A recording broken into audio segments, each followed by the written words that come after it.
قبل أحداث 11 من سبتمبر كنت أتلقى دعوة من إحدى الكنائس أو الجامعات لإلقاء محاضرة عن الإسلام مرة كل 3 شهور تقريبا.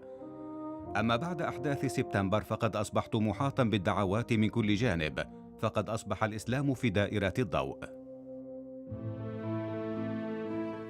جرب أن تبحث على ثم اكتب اليهودية ثم الهندوسية ثم البوذية ثم الإسلام. لقد فعلت ذلك وهذا ما وجدت شيئا مدهشا.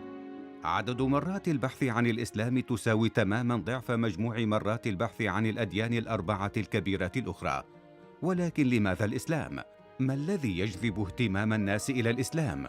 عدت إلى محرك جوجل مرة أخرى وكتبت الإسلام والجهاد، ثم الإسلام والعنف، ثم الإسلام والإرهاب، ثم الإسلام والمرأة.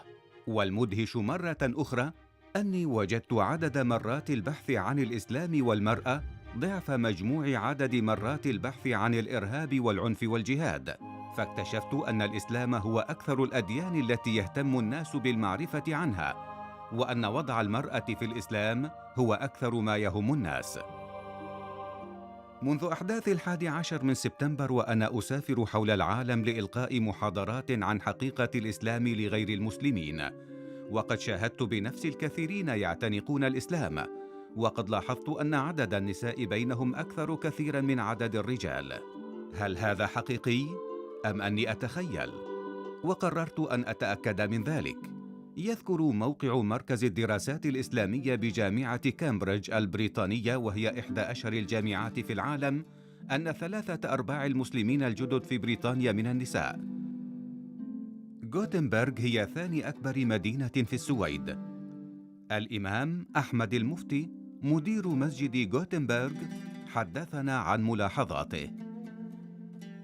During the past few years, around 400 people declared their faith after reading, attending lecture, and coming to ask about Islam. Surprisingly, over 300 of them were women.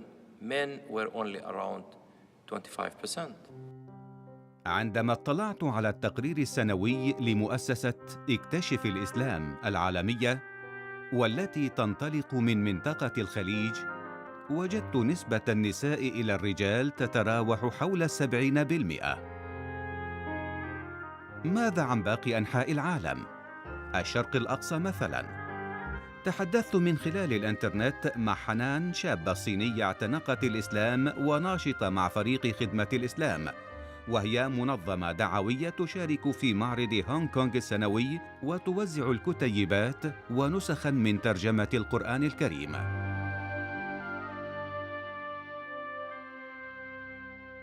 In the year 2009 to 2010, for example, over 100 people have embraced Islam, and 97% of those were women.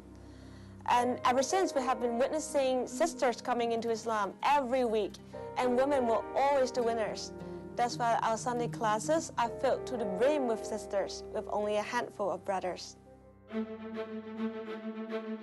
That now it's really coming down to a challenge for us, because the Islamic law that the jihadists want to impose upon the world would deny basic things that we take for granted: freedom of speech, freedom of conscience, the equality of dignity of all people before God, the equality of rights of men with women. Women especially are in a predicament in the Muslim world. I have decided to challenge and bring Allah to justice on serious charges like discrimination against women. Where is the Muslim feminists? Very few of them exist. Sharia law does not allow equality of rights for non-Muslims and for women. إذا كانت سمعة الإسلام هي أنه يظلم المرأة ويضطهدها، فمن الطبيعي أن يجذب الرجال أكثر مما يجذب النساء، ولكن الواقع غير ذلك، فهو يجذب النساء أكثر من الرجال. إذن ما السر؟ أي شيء يجعل النساء ينجذبن للإسلام؟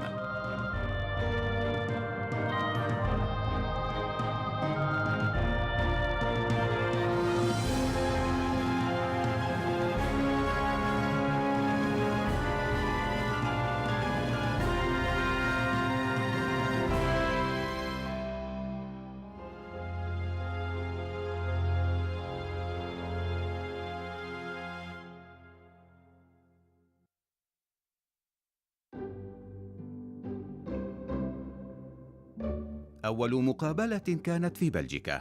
للأسف سافرت كل هذا الطريق لأعلم عند وصولي باعتذار المرأة التي كان من المفترض مقابلتها لقد غيرت رأيها ولا تريد أن تتكلم أمام الكاميرا. بدأنا رحلة البحث عن امرأة أخرى توافق على مقابلتنا، وأخيراً وجدنا عزيزة، شابة من أب فلمنكي وأم من الكونغو. سألتها عن قصتها، وما إن بدأت تتحدث كانت وكأنها تعلم أسئلتي كلها مقدماً. عزيزة من النوع الذي إذا تكلم يتمنى الإنسان أن تتكلم للأبد. I started looking for God, but at the age of 17, unfortunately, I lost my mother. I was obliged as a Catholic daughter to go to church. I had something like difficulties to believe what church claimed, calling Trinity, God, His Son, Jesus, and the Holy Spirit. So afterwards, I started reading books, all the books, most of them, and to be honest, the Quran too. But reading Quran is very difficult and quite mysterious.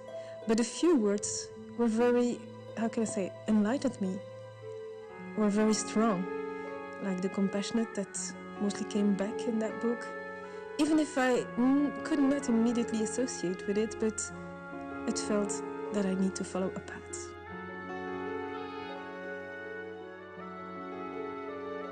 I left it at the age of 17 and I came to Brussels.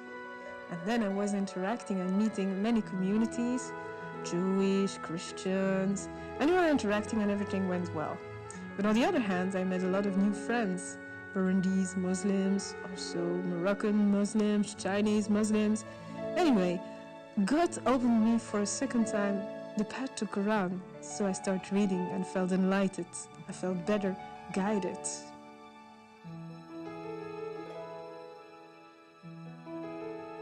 Why did I lose my mother at the age of 17?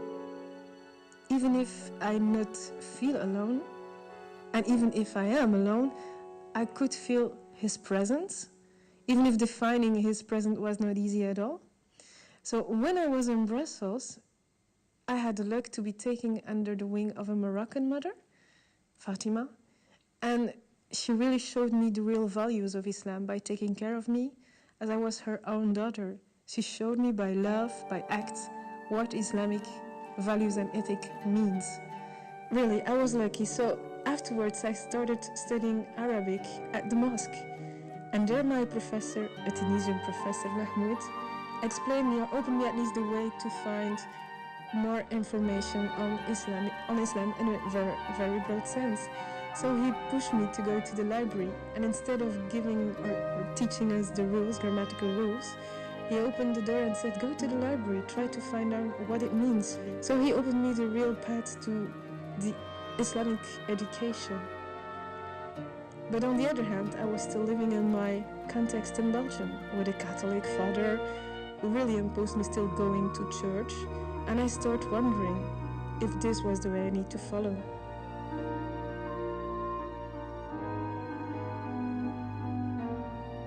So in 2002, even if I was studying Arabic courses, I went to see Imam Mustafa Kestate. Even if I was not ready to become Muslim, I just wanted to know what did it mean to be a Muslim. So he really gave an answer to my questions by asking me two questions. Do you believe in God? And of course I said, yes, I believe him. I feel that he is around. And then he said, did you already read the Quran or other Islamic lectures? And I said, yes, of course, I already tried. But it's very difficult for the first time to read Quran, and it's quite mysterious. But a few words came or enlightened me when I was reading Quran, and always came back the compassionate, Rahman, and I was a little enlightened and felt better to follow the path of Islam on my own way. كلمات عزيزة عن كلمات القرآن وأثرها كانت ملهمة، ولكن عندما بدأت تتكلم عن رد فعل أسرتها وأصدقائها حاولت أن تظهر المرح، لكن الدموع في عينيها كانت أعلى صوتاً من الكلمات. My African friends, weird friends. You know what they told me? They said that I changed board, that I went to the other side. The other side? Which side? I was supposed to go. I mostly went out with them, had drinks with them. I never drank alcohol because I'm not drinking alcohol from the beginning on.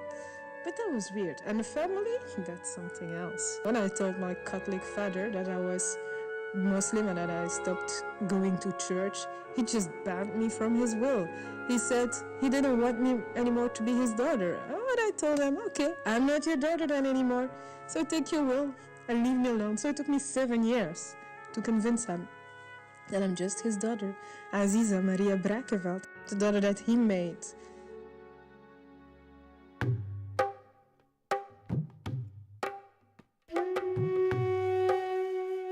وكان هناك من هم أشد قسوة من أبي عزيزة. شازنا مالكة حضانة في سريلانكا أسلمت في سن 17. حدثتنا وحاولت بضحكتها إخفاء المرارة التي تشعر بها. When I embraced Islam and I started to recite the Quran in my room, at my home. So my dad said it and he got angry. Once he kicked me and started to scold me. And once he said, if you are a Muslim, this is a Roman Catholic family. If you want to be a Muslim continuously, you go out. At that time, I think the time is midnight, 3 o'clock. My father kicked me out.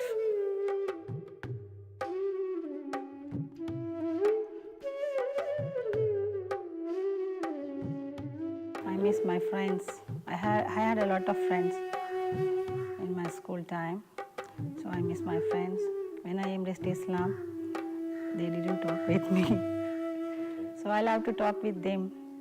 ولكن ليس كل الأهل كانوا بهذا العنف والعداء. بريسيلا شابة إندونيسية اعتنقت الإسلام بعد أن كانت مسيحية بعد سماعها الآذان في إندونيسيا وبحثها عن معانيه على الإنترنت.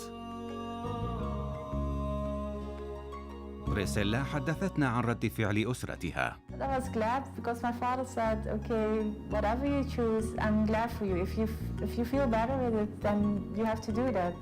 But do it the right way. So I was so glad because I knew another sister. She had problems with her parents, but my parents were very supportive. حالة بريسيلا لا يكاد الإنسان يصدقها، وسألت آمبر السؤال نفسه.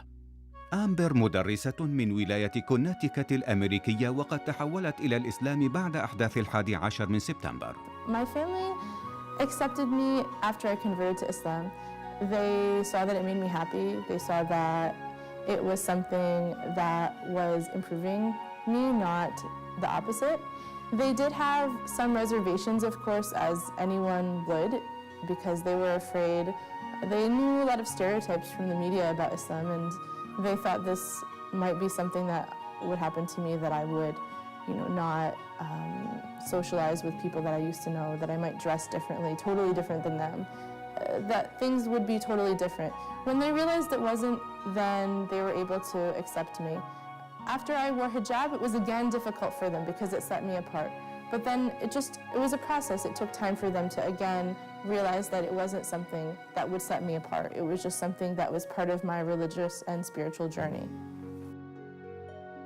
إليزابيث هي إحدى أكثر الشخصيات إثارة من بين الذين قابلتهن، وهي شابة ألمانية جاءت لتعمل في مدينة الغردقة السياحية في مصر. عملت ضمن فريق الترفيه على الشاطئ وعلى حمام السباحة. كانت زيارتي لها في مركز تملكه لأنشطة الأطفال بعد أوقات الدراسة، حيث حكت لي قصتها. There was this one day that changed my life, actually. I went with a group of tourists into the bazaar area, and there was a man, it was Friday, and the man closed his shop just in front of us. And he said that he's going now to the Friday prayer. And I was telling him that I have a group of people with me who wants to spend all their money because they're traveling tomorrow, and how stupid he would be now to close his shop and not to take this money and just, I know that his prices are too high and he will make a hell of money. So how come you just close your shop now? He told me, no, I'm a Muslim, it's my duty to pray on Friday. And it made me really think, because when it comes to money, we are all weak. And when it comes to important things in life, I think we all have our family, the first important, and then almost after that it's money. So I know that this man is living from that, and how come he prefers to pray, and I called it kissing his carpet, than taking our money? And that I was thinking a lot about that.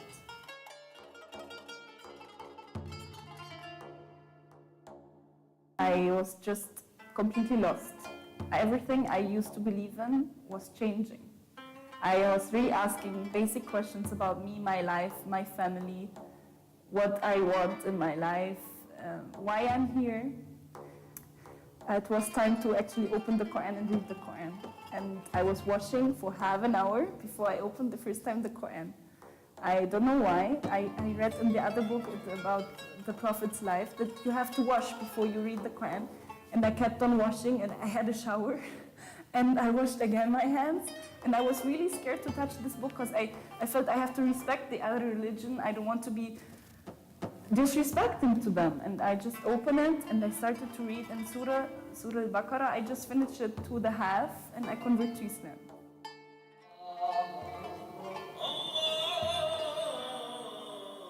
But I said at the same time, there are so much rules and so much things that will change now. I'm not ready for that.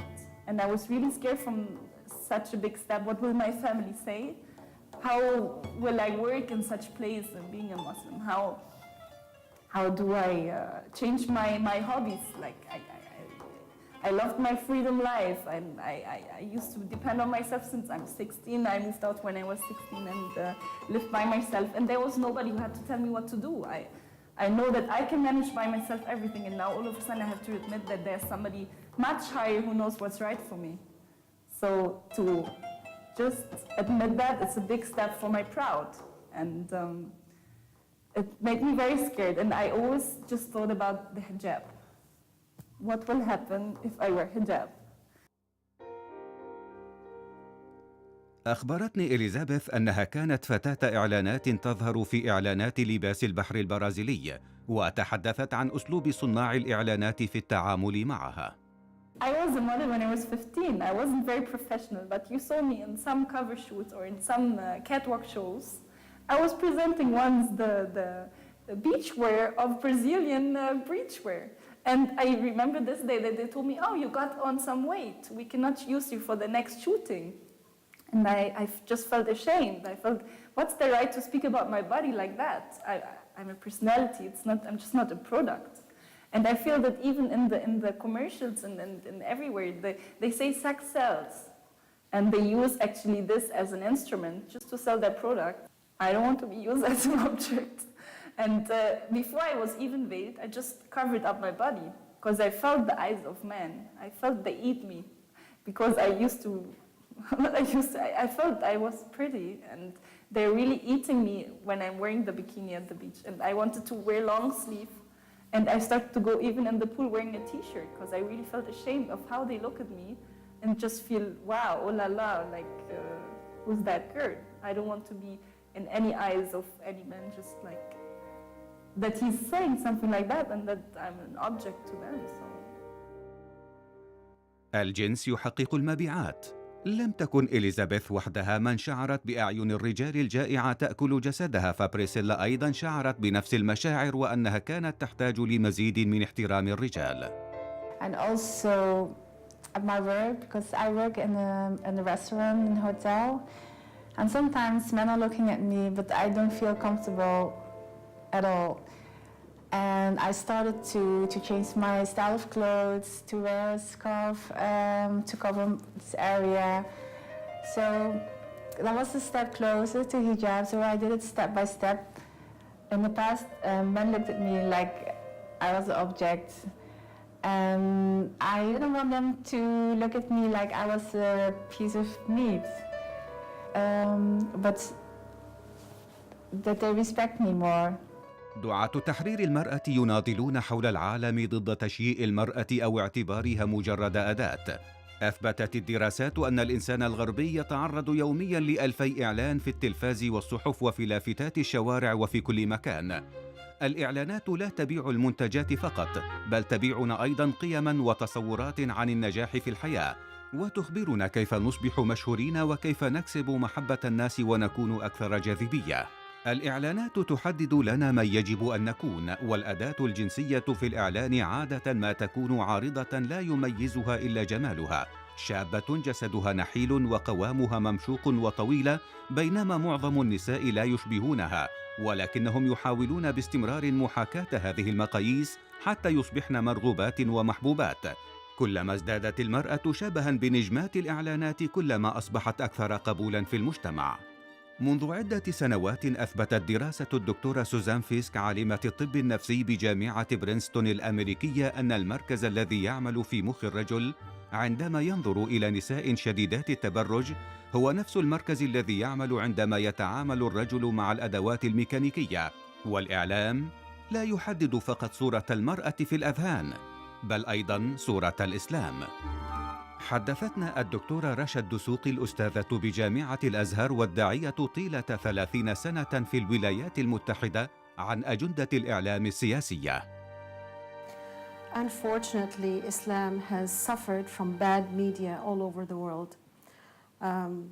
I have studied about 58 novels that speak about Islam and Muslims, and it does give a very bad image of Islam.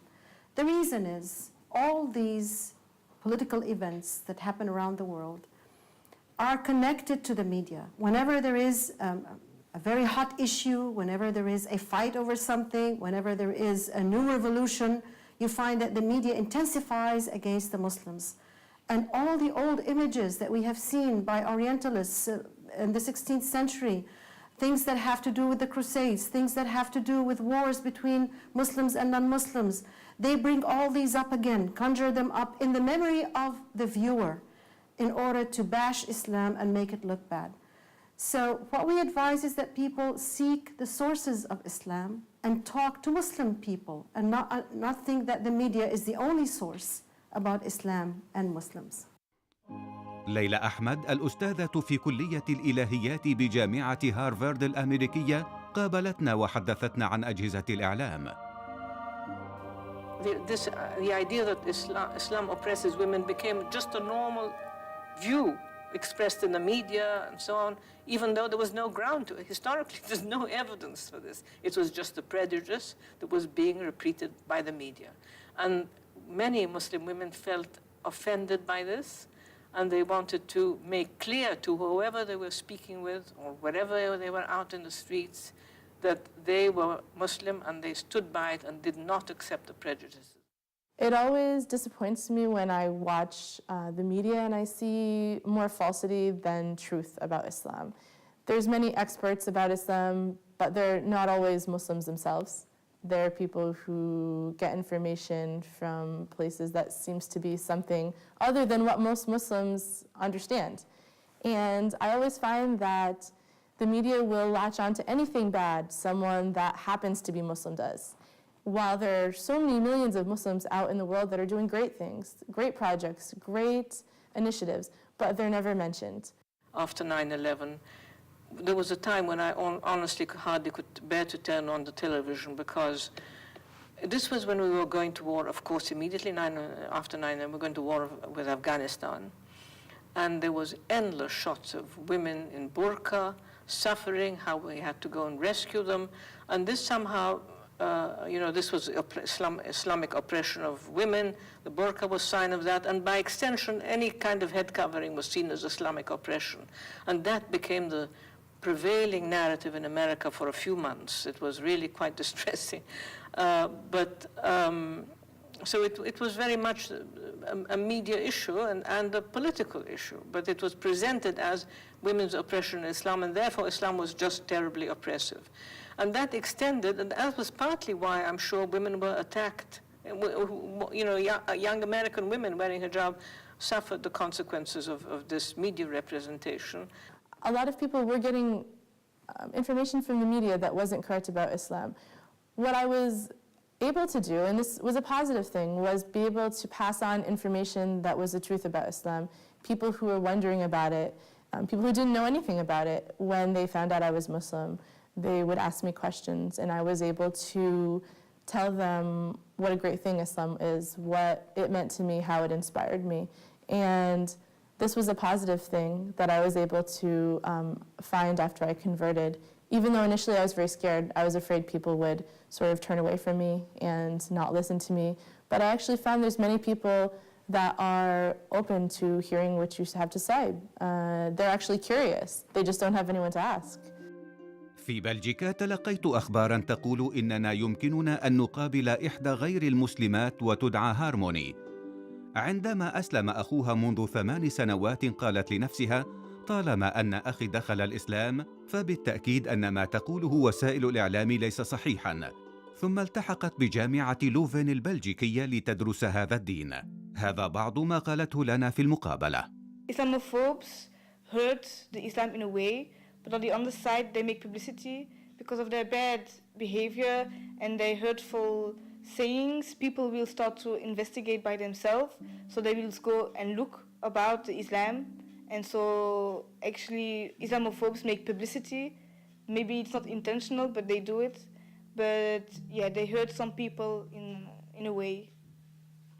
People had a lot of questions, and so they actually started to research Islam. They wanted to know more about it. So even though the media was portraying a negative image, people wanted to know if it was true or not. So a lot of people did go out and find the real answers. And so in an ironic way, it was good publicity for Islam, even though what the media was portraying was bad. عدد معتنقي الإسلام زاد بصورة ملحوظة بعد أحداث 11 من سبتمبر، فقد كنت أشاهد شخصاً أو شخصين يعتنقون الإسلام أسبوعياً قبل الأحداث في المسجد الذي كنت أصلي فيه في ولاية شمال فيرجينيا الأمريكية. ولكن في الشهر التالي للأحداث كنت أشاهد بنفسي حالة أو 2 وأحياناً أكثر كل يوم. لم يكن ذلك بسبب أحداث سبتمبر بالتأكيد، لكن بسبب تشويه صورة المسلمين وتشويه الإسلام المستمر في وسائل الإعلام بواسطة كارهي الإسلام، مما جعل كثيراً من الناس يتحقق بنفسه من هذه المعلومات ويصل إلى الحقيقة. A personal question. Yes. Do you think one day you may become Muslim or Christian or stay as an atheist? Just what do you think? In my opinion, I think that I would probably convert to Islam. But I know it's gonna be very hard because people here in Europe don't have a good image of Islam. Certainly if a Belgian person converts itself. But I think that Islam is one of the most beautiful beliefs, and I really believe that what is written down, it is the truth. So yes, I think I may one day convert to Islam.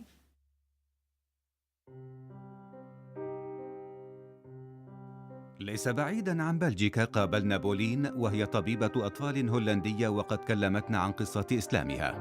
When I was 21 years old, I was in the middle of my medical studies. I came to my attention that when I watched the news and it talked about Islam or Muslims, that all of the news, or predominantly all of the news, is negative. Especially when it comes to women, it's always very negative. Something about women not being able to go to school in Afghanistan, about women getting acid thrown in their faces in Pakistan, a lot of bad things. And also in the climate that what was going on at that time in Western Europe where I lived, it was very anti-Islamic to my feeling. And I just followed the media and just believed everything they said, and I had a very negative idea about Islam.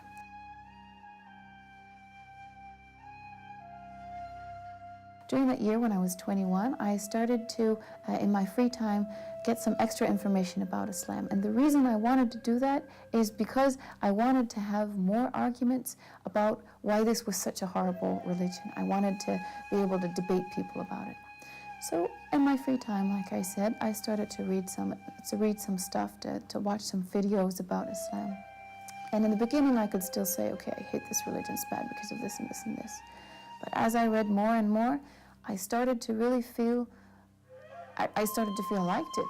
There were things about it that appealed to me as a person, as a human being. I started to feel that, okay, I hate it, but yeah, this and this and this is kind of cool about it. And in the end, after months and months of reading some stuff, I found out that I couldn't say anymore that I hated it. The list of things that I liked was just too long. And I really felt, it was really like coming home, because it was really it really suited my way of how life should, my way of thinking of how life should be. And I couldn't help myself and converted. So that's how I became a Muslim. وينغ زي تشونغ تعمل محاسبة في إحدى الشركات العالمية وقد قابلتها في هونغ كونغ وحدثتنا عن قصتها. My work gave me an opportunity to work in London for 2 years. So I went abroad. So I settled with my family, got my driving license, and I want to experience what is life. I want to really look for life. So at the beginning, me and a few girlfriend tried to enjoy the European life. We start to go dancing, clubbing, drinking, and stuff like that. Just the normal European life. But slowly I realized that actually it's not good for the women. I see some very good and innocent friends. They start to have multiple relationships. Sometimes I want to take a cab with a girlfriend at night, but she just disappeared after seeing a guy in the pub. Then I realized they are not happy at the end. They are being abused, and they are just destroying themselves, and they don't have any happiness at the end.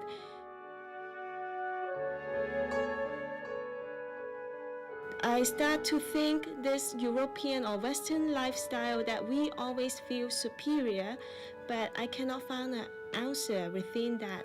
I took a flight to Florida, and I spent 7 days fishing by the pier, and I start to look for religion with the Bible on my left hand, and Fortress of the Muslim is a prayer book on my right hand. So my religious journey started. So after half year of reading, I kind of confirm Islam is the truth. It really fitting to my values. So then I embrace Islam. The West has many concepts about that. They don't understand that it's not just a piece of cloth that one puts on their head. It is a sign of, it's a badge of honor. We consider that it is because women are so special, that they are not just a physical object, they are not just sex objects. Wearing the cover is a sign of obedience to Allah. Nobody has told her to put this cover on. It comes out of free will and out of deep conviction that she wants to obey Allah on this side. Now, some people tell me that when we wear the cover, we become more self-confident. Surely, because the man does not look at her as just a sex object or as a body, but he would like to speak to her, understand how she thinks, how she behaves. منذ زمن سحيق والرجال يستخدمون النساء كأدوات للمتعة. عندما يشعر رجل بالاكتئاب فإنه يذهب لمراكز التسوق ليتنفس هواء جديدا ويشتري مشروبا مثلجا ويجلس خارج المقهى أو بجوار الشباك ليشاهد النساء لا الرجال. بعد ساعتين يشعر بالراحة ويعود للبيت. فعندما يقول الإسلام للمرأة أن ترتدي الحجاب فإنه بذلك يقول لها كفى، غطي جسدك ولا تسمحي للرجال باستخدامك هكذا. It also gives me freedom that I can respect myself as a woman. I don't need to wear for you, man. I wear for myself. I wear for my husband. I don't need to please you because I need this job. Islam actually gives me a right to wear proper clothing, and I'm not forced to do it. In the beginning, I wore a hijab when I prayed. It started to bug me a little bit that I would wear the hijab while praying and then take it off and go outside. I started to feel that Allah, or God, as we say Allah, sees me always, not just when I'm praying. So if I go outside, He's also there and He's also watching me. It's not just a thing when you're praying. So I decided about half a year after I converted to start wearing the hijab. And ever since, I've been wearing it. Never took it off. What about the women who do not wear the head cover or scarf? Should we look down on them? Absolutely not. They are just as respected as dignified as all the other sisters or women in Islam. They considered that covering the head is a step higher or maybe a step forward. Later on, maybe in life, she would like to pick up the head cover. But when she understands more about it, nobody forces anybody to wear the head cover. As women in Islam, we have to wear a veil. And personally, I think wearing a veil is a process. It's not a trendy kind of stuff. No, women need to have the time to know how they're going to wear the veil and how they're going to behave, because wearing a veil is a responsibility. And inshallah, I will wear the veil. Just like converting to Islam was a process, wearing hijab was also a process. I didn't wear hijab when I first converted to Islam. I waited for a while until I thought it was the right time. Of course, I didn't want to upset my family. I was afraid of losing friends. I didn't want to not be able to find work. And I was living in New York City after 9/11, so it wasn't really a very friendly time for Muslims. But I knew I wanted to do it, so one day I just decided that I would wear hijab, and I did. When it was time to take a next step, I went one week with wearing hijab to work. And they told me that you cannot work with hijab in this place here.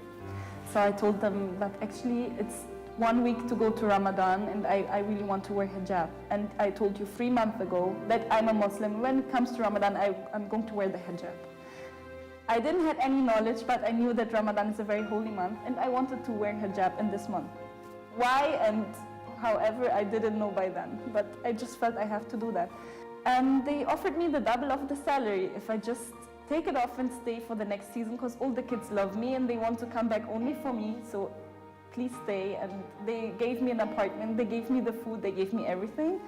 So when they were just firing me because of that, I was completely in the street. And they told me, you have 1 week just to pick up your place, to clean up your place and get your stuff out of your apartment, and then we don't want to see you again. When I was actually cleaning up the apartment and I went back to the hotel for once, they kicked me out by the security. They kicked me out by security because I'm not allowed to go in this hotel again. I'm not working here anymore, and I just wanted to visit one of my colleagues to say goodbye to him, and they kicked me out by security. لم يكن رد فعل أسرة بريسيلا لقرار ارتداء الحجاب مختلفاً عن رد فعلهم على قرار اعتناق الإسلام. And I was afraid in the beginning because I didn't know about the reaction of people. My mom in the beginning said, okay, do you have to wear it always, all the time? I said, yes, it's something I want to do to come closer to God, to come further in my religion. My father said, yeah, why don't you let her? Because that's her choice. So if she wants to do that, then we have to be supportive. My family accepted it. It took a long time, probably another couple years for them to accept that, because it was something that they felt set me apart from them, that it made me look different than them. Like I wasn't part of the family because I look so different. And that was hard for them. It took a long time for them, like I said, a couple years to accept that change. But now sometimes my mom even buys me scarves, and she'll put my picture, even with me wearing hijab, in our family Christmas card photos that they send out to all their friends. And so at this point, they've accepted me the way I am, and they realize that Islam makes me happy, and wearing hijab for me is part of Islam. So it was a process. It took a long time, but I was able to just stick with it, and things did change for the better. I did lose some friends when I converted, when I wore hijab. But to me, those people weren't true friends. People that are true friends will be able to understand the changes that you make, and they'll be able to accept you for who you are. And I do have a lot of great friends that I've had from childhood and that are still my friends, no matter what change I go through. The work life when you become a Muslim, especially in a European country, always has some challenges because you wear the headscarf, the hijab. Sometimes I had to leave my work on the side and start answering questions. about the hijab. I say, okay, can we finish our work first and talk about the headscarf after? Because I'm very busy and I have to go. They always pay attention to the outfit. And this is very humiliating for women generally in the world, not only for Muslim women. It is, and it's very, very nasty when I see this coming from women. I see women who discriminate other women because of their outfits, what they wear, not who they are, what they believe in, if they're righteous, if they're educated, if they can offer to the world, if they can offer to society, if they can benefit the world, but what they wear. And this is a crime. I mean, it would be interesting to do a study of the relation between the hijab that Muslims wear and the dress that nuns wear, because I think it was in the 60s that Catholicism abolished the requirement of dress for nuns in the West. But now there's a movement of nuns to go back to some kind of what we call headscarf or head covering. So it'd be interesting to do, but I haven't seen a study yet comparing the movement for return to conventional covering among both Catholics and Muslims. لم تكن الدكتورة ليلى تعرف أني أفعل ذلك بالضبط، وخاصة في الكنائس حول العالم. عندما يسألونني عن الحجاب أسألهم بدور إن كانوا قد رأوا محجبات من قبل، وبالطبع يرفع الجميع أيديهم. ثم أسألهم: من منكم سأل نفسه عن سبب ارتداء المسلمات للحجاب؟ 90% يرفعون أيديهم. ثم أريهم هذه الصورة وأسألهم: هل تعرفونها؟ فيقولون: هي مريم أم السيد المسيح. ثم أريهم هذه الصورة وأسألهم عنها، فيقولون: هي الأم تيريزا الفائزة بجائزة نوبل للسلام. ثم أسألهم إن كنا نستطيع اعتبارهما أفضل امرأتين في نظرهم، فيقولون: بالطبع. ثم أظهر صورة لامرأة محجبة وأسألهم: ما الشيء المشترك في الثلاث صور؟ فيرد علي: الحجاب، فأجسادهن مغطاة عدا الوجه والكفين. فأقول لهم: اسمحوا لي، فأنتم من سألتم منذ دقيقة عن سبب ارتداء المرأة المسلمة للحجاب. ولكن بعض المسلمات لا يكتفين بتغطية الشعر فقط، هناك منهن من يغطين الوجه أيضا بارتداء النقاب أو ما يعرف أحيانا بالبرقع. لقد التقيت إحداهن، نعيمة، هي إحدى البريطانيات اللاتي اعتنقن الإسلام. كتبت عنها جريدة الديلي تيليغراف مقالا بعنوان: هذه المرأة المسلمة قد تكون أسعد منكم. هي أيضا رئيس تحرير مجلة سيسترز، وكاتبة حصلت على عدة جوائز في الكتابة، منها كتابها الشهير من شفة أختي. وأخبرتني أنها ذهبت لكنيسة إنجيلية عندما كانت تبحث عن الحقيقة وحضرت القداس وأرادت أن تعرف أكثر. I went back to the back where they were taking people who had said that they accept Jesus Christ as their savior, and I said, I want to know how I can know this is the truth. What's the proof? And she said to me, you just have to believe. You just have to believe. And I said, well, I can't do that. I need something more than just blind faith. So I left that, went to university, and my first encounter with Islam that I became aware of was when I came to Egypt. And interestingly enough, it was actually seeing women wearing hijab that made me very, very, very upset. I disapproved of it 100%. I consider myself a feminist, cosmopolitan feminist, and the sight of these women covering themselves, I felt sorry for them. I thought, why do the men make them wear this? What's this all about? And then one day, we went to a festival, and there was a lady there. She was wearing a hijab. And she was very, very beautiful, mashallah. She had one of those faces which radiated light. She was a very lovely lady. And I thought, no, I'm going to ask her. I'm not going to assume. I'm going to ask her why she wears that thing on her head. So I said to her, you are so beautiful. Why? Why do you cover yourself? And she smiled at me and she said, because I want to be judged for what I say and what I do, not what I look like. And for me, I had never, ever heard that idea, ever in my life. And it made me really start thinking about my lifestyle, my ideas, my values. And I thought to myself, when I saw these women, I saw them as weak. But now when she says that to me, when she says that she doesn't need male attention, she doesn't need male approval, I think maybe I'm the one who's weak and she's the one who's strong. And I wonder whether I could be as strong as that. So when I went back to England, I got a copy of the Quran and I started reading it. And I said to myself, I'm going to read the Bible and I'm going to read the Quran because maybe now is the time in my life that I need to make a choice for my spiritual side, which I had been ignoring all this time. I never got around to the Bible in the end. I just read the Quran and it made sense to me. The lifestyle choices made sense to me. It seemed like a very sane and healthy and safe type of life. And I thought if I ever have children, I would want to raise them in a strong belief system and in an environment that fosters the best that is within them. And that was the end of one journey and the start of another journey within the deen, within the religion of Islam. Personal question. Why did you choose the niqab? I actually liked the niqab. I liked the idea of privacy. I liked the idea of it not being, my face not being on show for just anybody to see.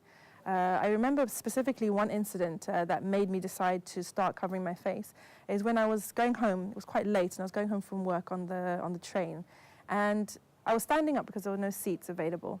And some men who were sitting on the chairs were staring at me. And I remember feeling very upset and angry, thinking, why do they think they have the right to just look at me, and in my face? And I said, I don't like this. I want to be able to choose who sees me and sees that part of me and who doesn't. So I started covering with the niqab then, just on and off, not all the time. But the time that I actually took on the niqab as an act of worship, which is how I see it now, not just something that's convenient or something that helps me achieve certain ends, was when I went to the doctors and I did some tests, and there was a fear that I may be ill. And at that time I was just newly married. It was a very wonderful time, mashallah. And I went to the doctors and everything, I was given the all clear. And I remember walking down the road, it was in East London, and saying to Allah, to God, thank you for everything that you have made my life into right here, right now. How can I praise you more? How can I worship you more? How can I thank you more? The niqab, I don't see it as obligatory, but it's considered by many scholars as something that is recommended. It's rewardable. It's something that you do to gain the pleasure of God. And I thought, this is something that is not hard for me. Why don't I do it? This would be something that I'm doing extra to show my gratitude to God. And that's when I actually started to wear the niqab sort of full time. طبقا لمعظم علماء الإسلام لا يعتبر غطاء الوجه فرضا، ففي زمان النبي كانت هناك نساء يغطين وجوههن وأخريات كاشفات لوجوههن، ولا يوجد أي أثر لأي أمر من النبي لأي امرأة أن تكشف أو أن تغطي وجهها، فقد ترك هذا الأمر تماما لكل امرأة أن تقرر بنفسها ولنفسها. How do we look at these women? Do we consider them strict? Do we consider them different? Absolutely not, because there's a variety of opinion. The minimum that one should cover, or should leave uncovered rather, is the face and the hands. But if one wants to put more cover, like wear several pieces of clothes or extra coats or whatever, or wear a face cover, this is also allowed.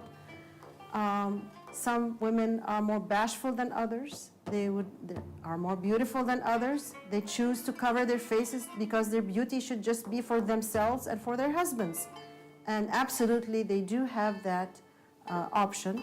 So we should respect all women, whether they are just covered or that they have the face covered. في بعض الدول الأوروبية أصبح النقاب ممنوعاً. الشرطة تعتقل النساء اللاتي ترتدين النقاب وتغرمهن أموالاً. السياسيون اليمينيون يدعون أن النقاب ضد القيم الأوروبية. هل هو فعلاً ضد القيم الأوروبية؟ هذه جنازة الإمبراطور فرانز جوزيف، والذي كان إمبراطور النمسا وملك المجر وبوهيميا وكرواتيا وجاليسيا ولودوميريا ودوق كراكوف ما بين 1848 و 1916، بالإضافة لكونه رئيساً للاتحاد الكونفدرالي الألماني حتى عام 1866. هؤلاء النسوة اللائي يمشين في جنازة الإمبراطور فرانز جوزيف لسن من المملكة العربية السعودية، بل هن أميرات أوروبا. كانت نساء العائلات الأوروبية المالكة والأرستقراطية يغطين وجوههن في الجنازات وحفلات الزفاف.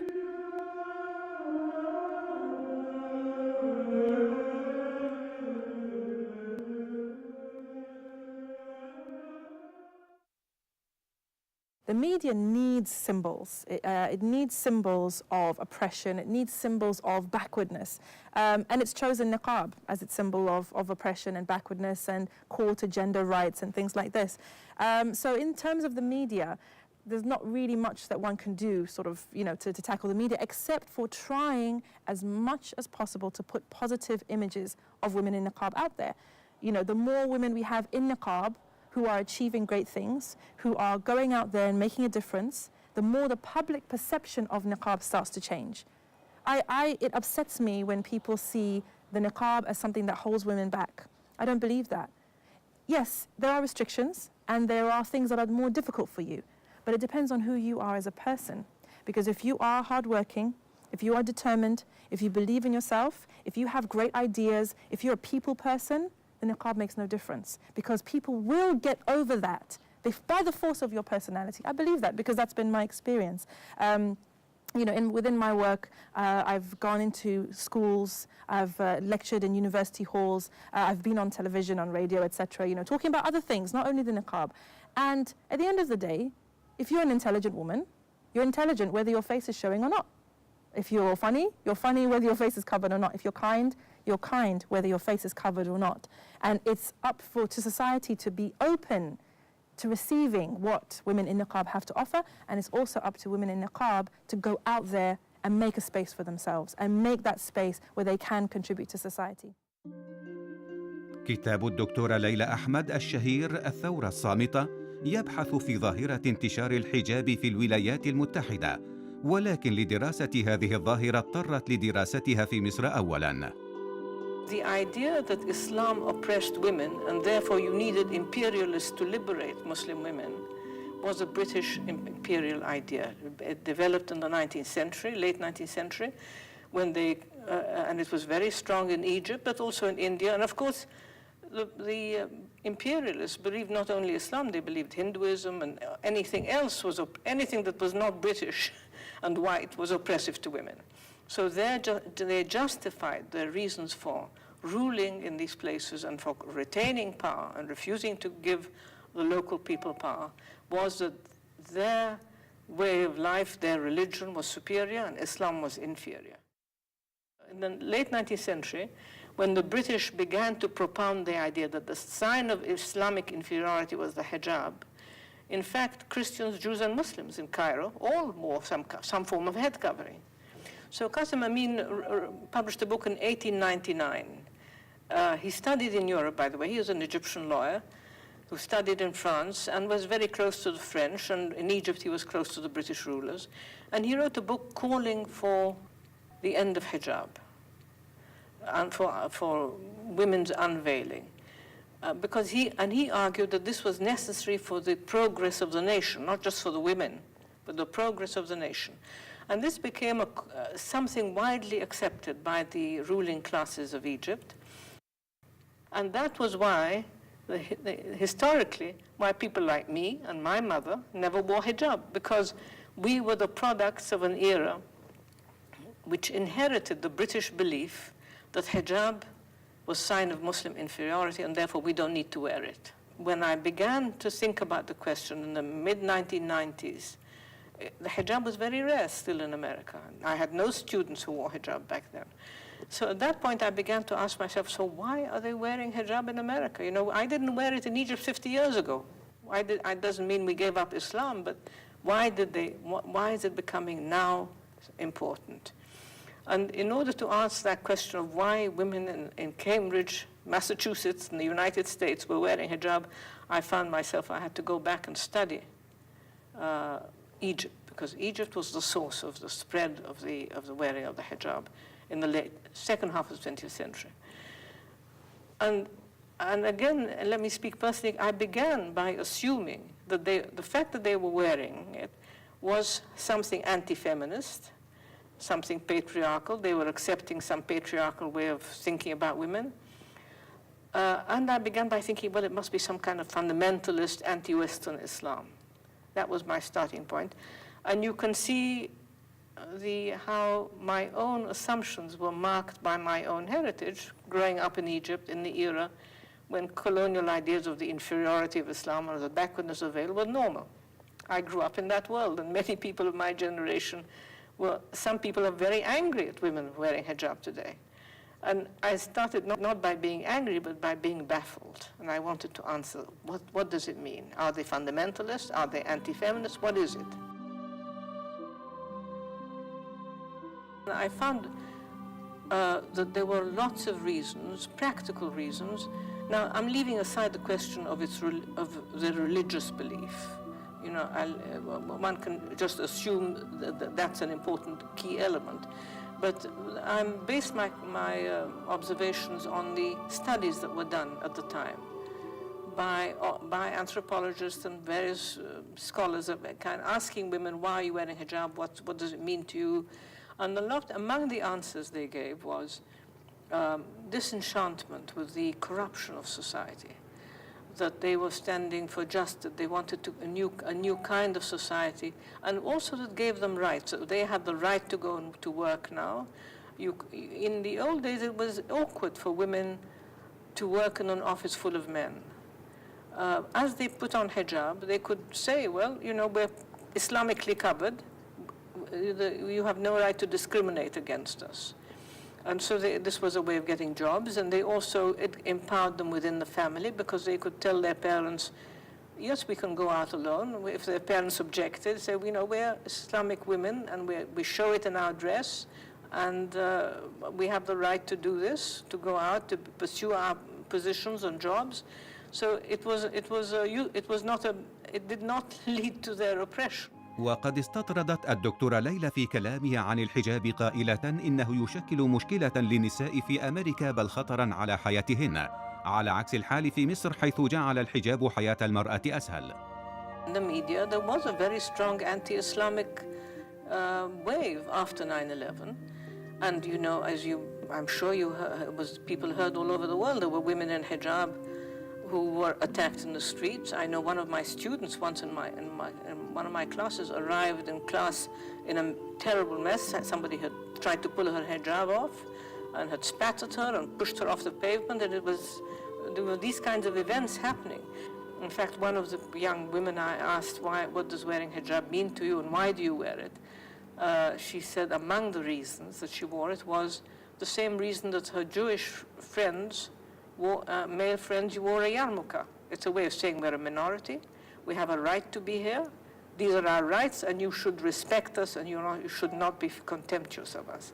So it's an assertion. It's rather like, in terms of asserting your right and your dignity, like the Afro in the 1960s. بالرغم من اكتشاف الدكتورة ليلى أن الحجاب تحرير للمرأة، فإن بعض الدول الأوروبية منعته في المدارس. وقد ذهبنا لإحدى هذه المدارس وشاهدنا الفتيات يدخلن، وكان مشهدا يدمي القلوب. بل إن هناك من غير المسلمين من يرى منع المسلمات من ارتداء الحجاب في المدارس نوع من النفاق والكيل بمكيالين. Government should not prohibit wearing hijab or wearing clothes you want. If a girl can walk in a bikini, then why don't a girl can walk in a hijab? I mean, it's the same. One choice is not the same as another. If a girl comes in a miniskirt to school, then why can't a girl come protected to school? So I think it shouldn't be that way. Both men and women complement each other. They are on the same status. God has not discriminated between men and women in acts of worship or in the rewards that they get out of these acts of worship. That is why we can see that Islam has emancipated women in the sense of giving them new positions.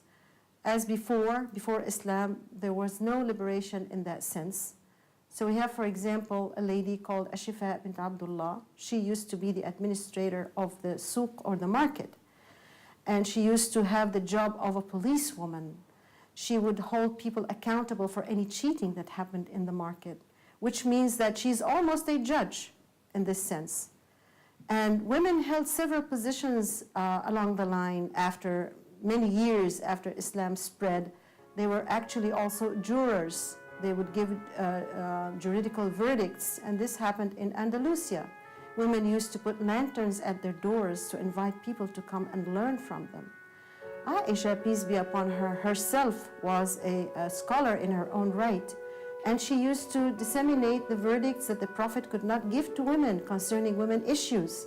She was a scholar, and she actually corrected many of numerous Sahabas about the verdicts that they gave concerning Islam and concerning the rulings of Islam.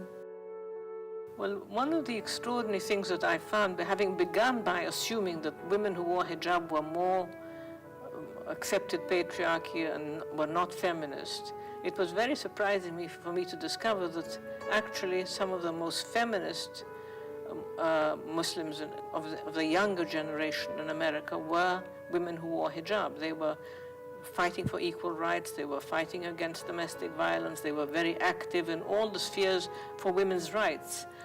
You know, when I watched the Tahrir Revolution, I saw a lot of women in hijab who were the ones who were calling for rights for women as well as for men. Many of these women that I'm talking about would not call themselves feminist, because feminism has, the word itself has implications about, they're not calling for equal rights in the American sense, in a way. They're calling for equality, equal justice for women. It's quite a complicated idea. I mean, it's not that they just want equality the way secular feminists want equality. There are two different ways of looking at women. There are movements in this world. One of the movements is called secular feminism, and this is basically secular gender feminism. The other one is equity feminism. Gender feminism would like to regard women as a single entity, that they are emasculated, that they are macho, that they can do anything. Maybe that would be contrary to their own natures, but they can do anything.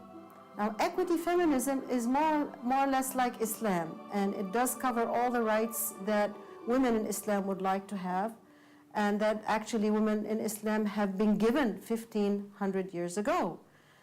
That is why it is important to look at women as part of a context. This context is the family. So when God Almighty created Adam, he created Eve, and then came the descendants. That is why women are part of a family, their fathers, their mothers, they are sisters, they are daughters. That is why we should not look at them as a single, emasculated entity.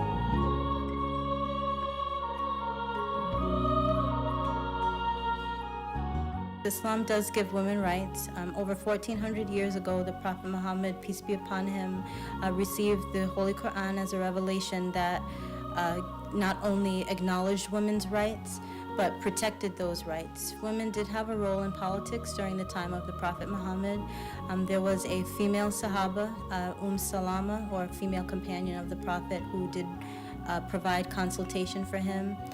Women also had the ability to vote during the time of the Prophet, which is prior to the women's suffrage movement of the 20th century, where women only recently began to get their right to vote in the 1920s, 1940s, 1970s. نجحت الحركة النسائية من أجل المشاركة في الانتخابات في انتزاع حق التصويت في الولايات المتحدة في العشرينيات من القرن العشرين بعد كفاح طويل، وحصلت المرأة على حق التصويت في فرنسا عام 45 بينما حصلت عليه في سويسرا عام 70. كان ذلك بعد 14 قرناً من إدلاء المرأة بصوتها في عهد النبي الذي دعا المسلمين جميعاً رجالاً ونساء لاجتماع هام بالمسجد، وأخبرهم أن لديه معلومات عن تحرك جيش قوامه 4000 مقاتل نحو المدينة لقتالهم، وطلب منهم الإدلاء برأيهم في الخروج للقتال خارج المدينة أو البقاء فيها للقتال، ونزل على رأي الأغلبية.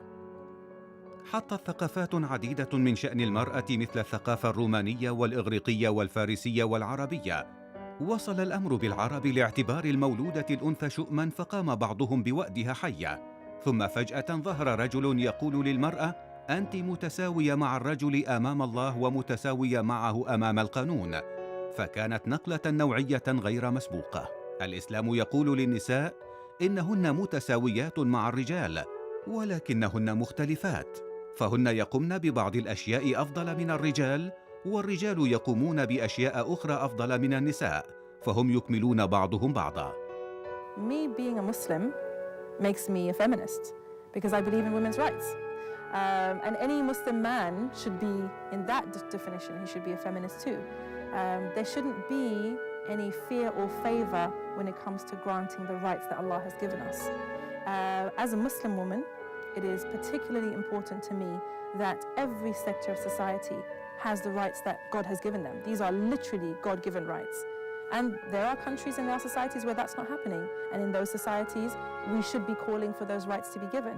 It doesn't make us feminists necessarily, but it means that we are Muslims who are aware of our rights as Muslims. And when people look at Islam, they often cast Islam, again, you've got that symbol of Islam as the ultimate oppressive religion to women.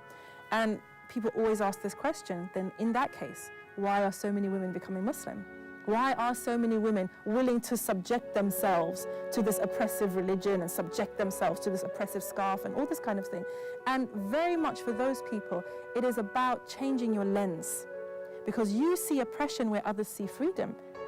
You see liberation where others see shame. And for anybody who is looking at Islam and wants to know, what is the Islamic take on this? Why is this happening in Muslim communities? Our answer is always go back to the Quran. Go back to the Quran and go back to the example of the Prophet Muhammad, peace be upon him. For me, I came from a feminist background. I was raised pretty much in a feminist household. And it was the personage of the Prophet Muhammad, peace be upon him, his manner, the way he was with wives, children, companions, anybody else around him. It was his personage more than anything else that made me see the beauty of Islam. Because the way he treated those people around him, let's look at it this way. The Prophet Muhammad, peace be upon him, had no sons, no heirs. His wives, he had children from his first wife, no children after that. This is in a society where girl children were scorned, were buried alive, had no worth whatsoever. And this is not just in Arabian society, and it's not just 1,500 years ago. You have societies today where this is still happening, where girls are considered less than boys, where it's a shame to have a girl, where if you have a boy, you're a queen. If you have a girl, nobody speaks to you. This is a reality that's happening in our world today. So at this particular time, God chose to send a messenger who would have no son and heir, who would only have a few children compared to the number of wives that he had. You've got a prophet who used to help his wives in the house. You've got a prophet who used to serve himself, who used to mend his own shoes, who used to say, when he was asked, who do you love from amongst the people? He would say his wife's name before anybody else's name. He was a feminist. If anybody was a feminist, the Prophet Muhammad, peace be upon him, according to my definition, he was the ultimate feminist. In the last sermon Prophet Muhammad gave before he died, he mentioned that men should treat women kindly and that they should treat them well because women are their partners and their helpers. And that was his last sermon before he died. That was the last message he was ever going to give anyone. And that was part of his message, that you must treat women kindly. And so obviously that's a very big part of religion. If that's in his last sermon, that's the last message he'll ever give the Muslims who are alive then. The Prophet Muhammad, peace be upon him, set a standard of helping his wives in the kitchen. Modern Muslim husbands also help their wives in day-to-day lives. Islam has made my marriage and my life with my spouse more peaceful. We can truly love each other because we have standards of what love is. Prior to accepting Islam, I was caught up in the ideals of, what does it mean to have a marriage and what is romance, and, I want to have a romantic relationship, and Islam has made our relationship truer and more solid, more secure.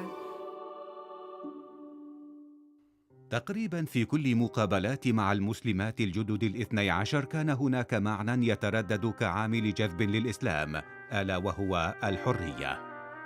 Before I became a Muslim, I had a lot of misconceptions about Islam, especially concerning women. I really thought that this was a religion in which women are forced to dress a certain way. They're not allowed to go outside. They're not allowed to learn. They're not allowed to work. They're not allowed to be a human being. This is really what I thought.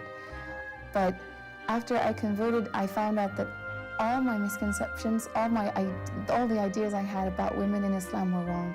And I found out that it's liberating. And it's not just liberating, it also allows you to, in Islam we work, we are allowed to own businesses, we're allowed to divorce if we're unhappy, you have to ask us our permission to get married. All the things that bothered me before, they're simply not true.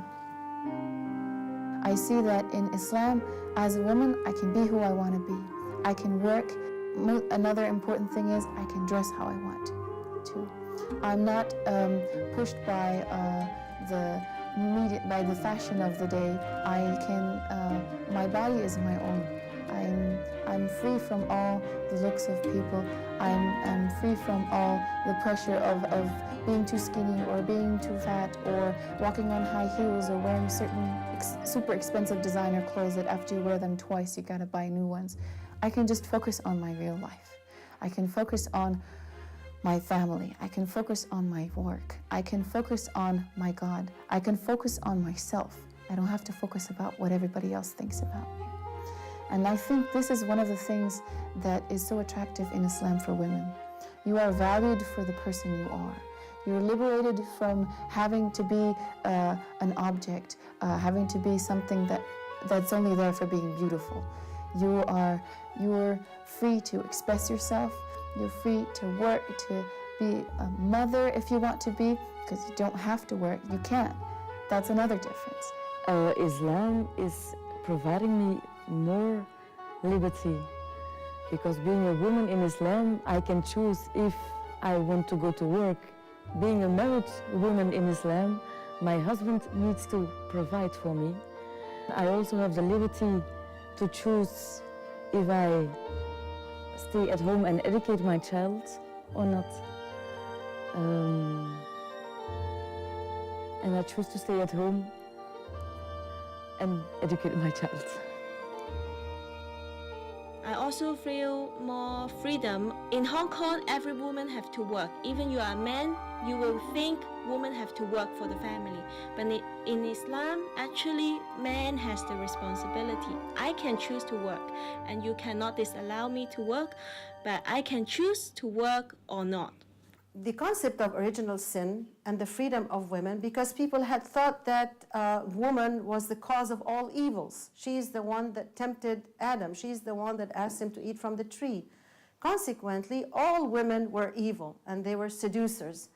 But of course, when the concept of original sin was clarified in the Quran, that God had forgiven Adam and Eve, and that Eve did not commit this sin, and that Adam himself had committed it by himself, and both of them were forgiven, so also women were free from this kind of concept that would restrict their freedom. في الإسلام الحرية تساوي الحياة، فطبقا للقرآن لو أن إنسانا قتل إنسانا آخر بطريق الخطأ فيمكنه التكفير عن خطئه بتحرير عبد كأول خيارات من الكفارات، أي أنك إذا تسببت في نزع حياة إنسان بالخطأ فعليك أن تعطي الحرية لشخص مسلوب الحرية آخر. ووصف الله النبي محمدا في القرآن بالمحرر، يقول القرآن عن النبي: ويضع عنهم إصرهم والأغلال التي كانت عليهم. During college, I would research it a lot in my free time. I would get Quran verses sent to me in my email from a certain website, and I eventually developed the sort of philosophy of it without actually converting. I held all the beliefs, although I never converted to Islam. I didn't know any Muslims personally in New York, and I didn't know where to find them, but I knew myself to be a Muslim. أمبر قالت شيئا سمعته من قبل من الكثير من معتنقي الإسلام. قالت إنها لم تعتنق الإسلام، بل كان الإسلام داخلها وكل ما عليها فعله هو أن تجده. When I met Islam, I understood that this was inside me all the time, and what I did was fulfilling Yes, I take from outside knowledge, but it was inside. It was like a fire that needed some to light up more. دوما ما يعتبر المسلمون الجدد الحرية هي الجانب الذي جذبهم بشكل كبير إلى الإسلام، وهو ما يبدو مفهوما معاكسا لما من الممكن أن تراه في بعض المجتمعات الإسلامية. تلك المجتمعات التي أصبح نمط حياتهم يشبه ثقافاتهم القديمة مضافا إليه مجرد نكهة إسلامية، وهذا لا يعد إنصافا للإسلام، لأنه لو تم في أي مجتمع حادث فردي فيه اضطهاد للمرأة أو تمييز ضدها، فهذا يعتبر عداء للإسلام وليس الإسلام هو السبب فيه.